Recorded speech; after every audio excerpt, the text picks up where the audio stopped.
Ici Michael Jardina-Cohen avec Remax 3000. Le nombre de ventes de propriétés résidentielles a augmenté de 18% en janvier 2024 par rapport à janvier de l'an dernier.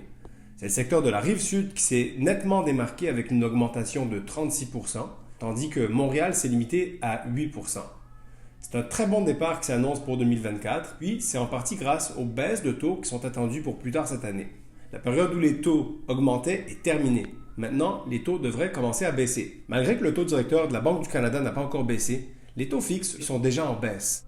Si on regarde les hausses de vente par catégorie, les propriétés unifamiliales ont pris les devants avec une hausse marquée de 22%, suivie des copropriétés qui sont en croissance de 15%, et les petites propriétés à revenus affichent une hausse de 6%.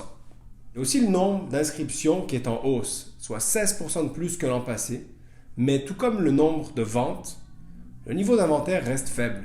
Quant au prix médian, les prix sont en croissance dans les trois catégories, soit une hausse de 7% pour les unifamiliales, 5% pour les copropriétés et 7% pour les plex.